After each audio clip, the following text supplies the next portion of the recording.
Okay, so today we're going deep on some lyrics. We're going to try to unpack them Right. from a track called Oliver Northern Lights.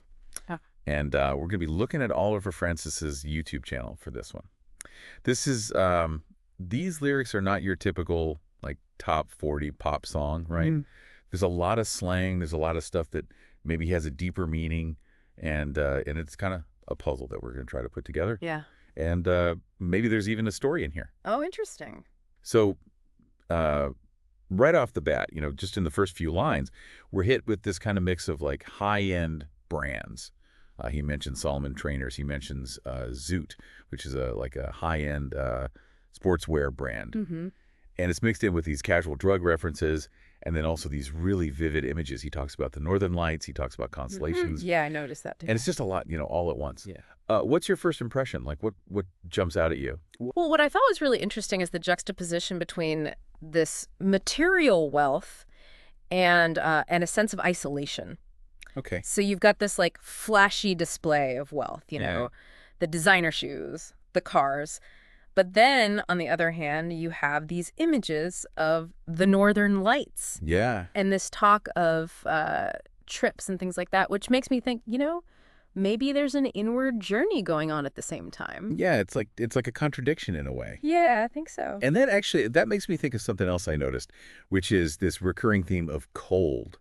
He mentions being frozen, but it's not just literal cold, right? I mean, there's like an emotional coldness there. There's a sense of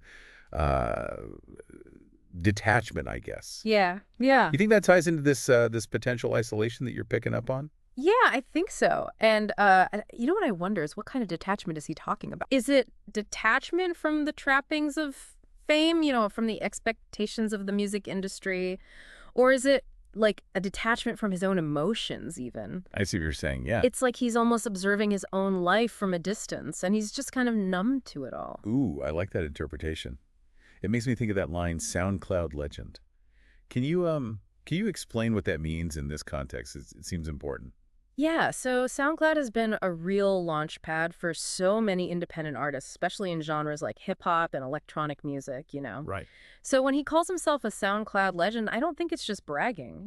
It speaks to a specific path, this rise from online obscurity to a certain level of fame. Okay, so maybe these lyrics are reflecting on that very journey, like the ups and downs of navigating the music industry maybe, and trying to stay true to himself in the process. Exactly, exactly. And the price that comes with it, which brings us to a line that really stood out to me. Ashes on my keyboard, burns on my MacBook.